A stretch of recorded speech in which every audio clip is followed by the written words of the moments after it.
broke down a few more barricades, got me a few more accolades. Used to look forward to the weekend, now every day's like Saturday. Surrounded by stars, come chill with the consolation. Then she asked me what my real name was and killed the conversation. Sometimes I gotta scratch my head, like big man ting on a level. Only my mum and dad call me Junior. What makes you so special? No Rolex timepiece, no Hublot kettle. But still I know when it's time to jump in the car, put the foot to the pedal like yeah, I don't care about VIP, I got very important places to be. While I'm asleep, I'm making a beat. Welcome to London. Just landed in Gatwick. This is my least favorite airport in London.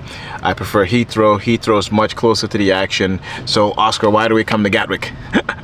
Because it's so much fun. We come to Gatwick because that's where all the cheap flights go. Yeah. And so we fly into Gatwick and save money on the tickets, and then we spend a lot of money on taxis getting to the city. Smart. Here for 2 nights. We're gonna get interviewed today by the Venture Room guys. These guys crushed it, man. They did like a TikTok street interview. I was walking with my daughter. They approached me and they just asked me a few random questions. Hey man, what's the quickest path to like building a big business, blah, blah, blah. Gave them my responses. That went sort of semi-viral on TikTok. Got about 100,000 views or whatever.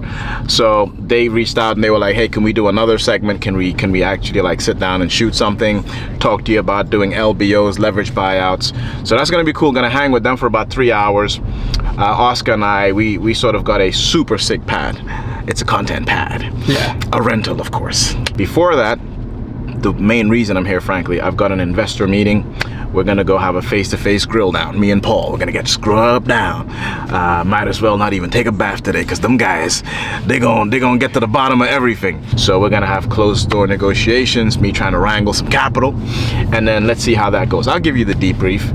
And then tomorrow, Oscar's flying back to Copenhagen. I'm gonna head to a city in the UK called Ipswich. We're gonna go do a site visit, visit one of the businesses that we're looking at acquiring. Nice company, does many millions in pre-tax profit, and we're super excited about maybe buying that company too. No worries. I want to just clean the still doing the thing. Oh, that's awesome. Thank you. We're gonna grow that.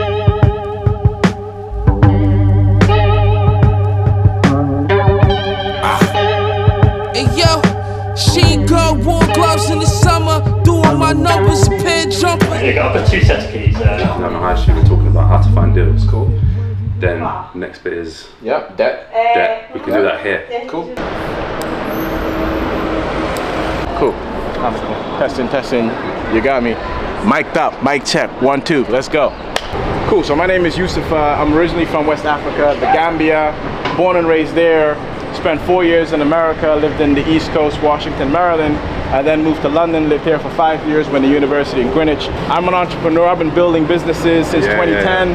And then did a lot of things. 2019, I started buying businesses. So far, I've done about 5 transactions, bought 5 companies, built 2 groups. My first group is a steel fabrication group. We got about 300 full-time employees across the UK, doing about 33 million pounds in revenue, about 2 million pounds pre-tax profit. Last year, I set off on this journey to build a HVAC group from scratch, from literally zero 12 months ago. We're trying to take that to 100 million pounds in like 2.5 years. Trying to do it in half the time if possible. Trying to go super aggressive. Deal flow, that's the business. Then you go to what? Debt. That was good, man. Let's ask this man how it was. How was it, sir? Oh man, that's painful. Just one, yeah. Serious gear, this. What I don't like to do, I'm not an operator, okay? To be frank with you.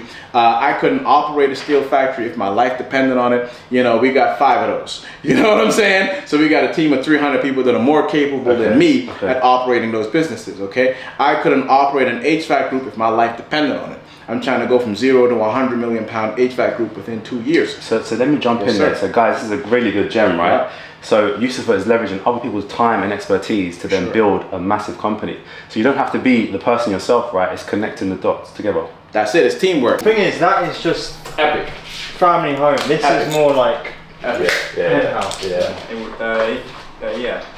Yeah. Come on, man. Hey, I'm bring him on the YouTube. What a masterclass. He's doing big things. Hey, definitely. Every Sunday, yeah, every Sunday. We're driving to the meeting with the credit company, trying to raise moolah paper, lots and lots of capital. Honestly, we're expecting this to be a scrubbing down, and so What is that? Scrubbing down. Well, what I mean by that is like they're gonna do a lot extreme diligence, right? So extreme, lots of questions. They're gonna want to know all sorts of things that are not just about the current businesses, but I suspect they're gonna ask me a lot about like my steel group as well, because here we're asking for a lot of money. You know, like 60 million, right? Roughly pounds. So Are you nervous? I just did the nervous sip, didn't I? I did the. I don't feel nervous, but my body must be nervous. Nah, I'm not really nervous. I mean, I was speaking to Jamal, who we were doing an interview with these venture room guys, and he asked if I'm anxious. I was like, nah. What happens is 2 minutes before the meeting, I get anxious, and then I get over it, right?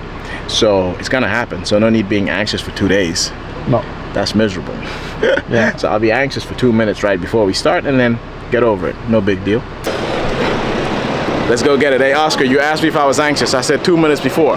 Ask me what time it is. What time is it? 2 minutes before. Perfect.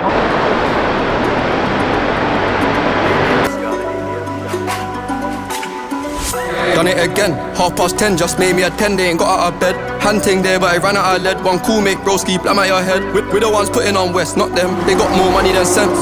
Sweet one giving me stress, I ain't giving her sex, I'm handling biz. Yes, sir. Man, I'm tired, man. I'm smashed. Hey, that was awesome, man. 2-hour session. It was like 3 of them and 3 of us. It was myself, my CEO Paul, our CFO Nick. I really like these guys, man, because they're like super no bullshit, right?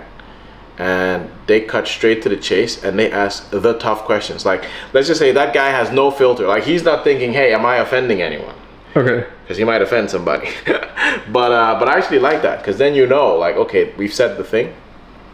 So it went extremely well, and I think the meeting was a 9 out of 10. Went extremely well.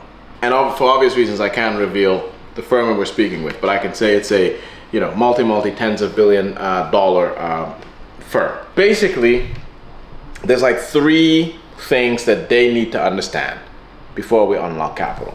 Why has no one really done this at scale? Like, HVAC is basically heating, ventilation, air conditioning, cooling. It's not rocket science. And in America, the market is saturated, right? So like what we're doing is like called a roll-up, which is you buy a series of businesses and maybe you pay, let's say, reasonable multiples, multiple just being how many years of profit do you pay upfront for that business? Whereas when you get to a certain size, the group is worth a lot more, right? That's called arbitrage, right? Essentially, you buy apples for 5 and then they're worth 11 because you have such a big basket of apples, right? Okay. Now, this is mature in America. Why not in the UK? Like, why can you still get these good deals? That's one. What is the answer for that? Like, why are the HVAC companies cheaper here in the UK compared to the US? The thing is, right, investors, like institutional investors, like they look at stuff at like a macro level, and they look at sectors as a whole, and they look at data and big data analyses and things like that. But we do deals at a transactional level. So like when I'm speaking to a business owner, okay, let's say that the guy's name is Ralph. I'm not speaking to any Ralphs, but let's just say Ralph, right? Whatever. Yeah. Essentially, Ralph and I are doing a dance where we're trying to figure out, can we add value to each other? Can we do business? Can we essentially be business partners, even though we're going to buy 100% of the company? And that way we're still partners. It's a partnership, right? So they had the business. It's a relay race, right? They ran it for 20, 30 years. And are you the guy to take it for the next 10, 20 years, right? That's a partnership. It's a relay race. And that's a very personal, very intimate relationship that you build, and you care about these people, right? Mm-hmm. And so you can essentially unlock, good deals, right, for very high quality businesses by unlocking these intimate personal relationships at a one-to-one level with a guy named Ralph, okay? But in a sector, when you look at the macro analyses, you then say, well, you can't be doing deals that good, because looking at 1,000 deals in the United States, deals aren't that good. But we're doing deal by deal, right? So that's one. Whereas I think in the US, the market is so mature the HVAC roll-up market is so mature that frankly, this was already done. This was done 15 years ago in America, 20 years, 25 years ago. It's just not really done in the UK. Super reasonable guys, super high quality guys. They know exactly what they're talking about. I would love to partner with these guys. You know, we're speaking to other investors, other capital firms. We're still dating. We're doing what's called a roadshow. A roadshow just means you're fundraising and you take that fundraising on the road. You speak to various investors and everyone knows. They know we're speaking to other investors. Everyone knows. It's dating. It's Tinder for deals.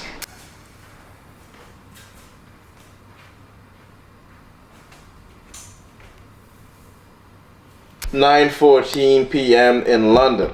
My CEO, Paul, from the Steel Group sends me an email with a deal, baby. Nice. With the deal. Man, this shit never stops. May I never be cured of this addiction. May it continue forever. Between the Steel Group and the HVAC Group, let's say every week, someone in this organization is looking at 5 deals. All right. Whether they're directly employed or whether it's our buy-side brokers, the machine doesn't stop. Like, we're constantly evaluating transaction opportunities, like non-stop. Okay. And then at some point, it gets to a stage where, you know, it makes it to me, not that I'm some like kingpin mafia boss or nothing, but I've just got like, the system works now. And so by the time it gets to me, it's probably fairly mature. So like this mail that just came in is literally a letter of intent from my Steel CEO, and it's signed. He signed it. He's going to send it off tomorrow. And essentially, we've already discussed the deal, right? We've discussed the instruments required, and this is just a matter of me glancing at this and making sure that nothing is out of place. So that stuff's always happening quietly. I think the fundraising is loud because you got to make some noise, man. You got to make some noise, you know, to get access to capital, right? Somebody, you got to fly Oscar on your lens. That's a good luck fly, by the way. It's my friend Mark. Yeah, he put a spell on his ass. Yeah, don't mind he him. He a fly now. He crossed Oscar, man. He turned into a fly. That's his last client. Do you ask the same bank for money every time you have a deal, or do you just keep finding new banks? It just sounds like a lot of unnecessary work. Oh gosh, yo, Oscar, sometimes you be asking them questions. I'm like, Dad, who's slipping this boy notes? Just go back to the old bank, to the first bank. What's up with the banks, bro? Yeah. The truth of the matter is, money is a product, right?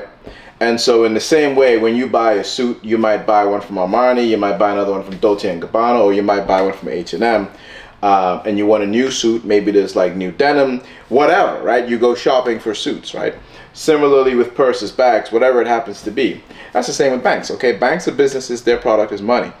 And so I'm looking for the best money. I'm looking for the cheapest money. I'm looking for the money with the best terms. I'm looking for the money that wants to treat me right. That may or may not be the same bank back to back. It could be, but essentially I want it competitive. That said, obviously on this 0 to 100 million journey, we are looking for the institutional partner, which is why this is also it's going to be a longer process, and we're looking for a very specific type of capital. Typically, I've done piecemeal deals, right? So I'll raise a little bit of money, go do one deal. Raise a little bit of money, go do another deal. What I'm trying to do now is I'm trying to find a war chest to go do a bunch of deals, and a red telephone I can pick up like, hey, I got even more deals, right? This shit is simple. It ain't easy. You know, Oscar used the word, is it easier? I'm like, yo, there's a library of books and easy ain't in none of these damn pages. Easy ain't coming with the commission, bro. It's simple as hell, yes, and it's simpler. That was probably also what I meant. But yeah, it is simpler. It is simpler to find a single source of capital, okay? I have no more questions. Man, Oscar's out of questions. I got more energy than Oscar got questions? Yeah. Man, I've been running around this place all day. I started my day at 4 a.m. I hit the gym, got my reps in, hit a plane, flew in here. I was in front of a camera for 3 hours. Oscar tapped out. He was like, I gotta go upstairs, get me a chicken salad. He ran his ass up here, got him a chicken salad. I was out there grinding, shooting content. Come back in here. Bam, he puts the camera in my face, starts asking me 1,000 questions. I'm sat over there answering 1,000 questions. I hop in a taxi, barely ate. Go pitch investors, 2 hours I'm pitching. Come back. Oscar like, I tapped out. Man, I go for a walk in the city, get a shower, I'm back. answering questions. It's 10 p.m. Oscar's like, I ain't got no more questions. I got more energy than he got questions. Yeah. Tune in next week. Yes, sir.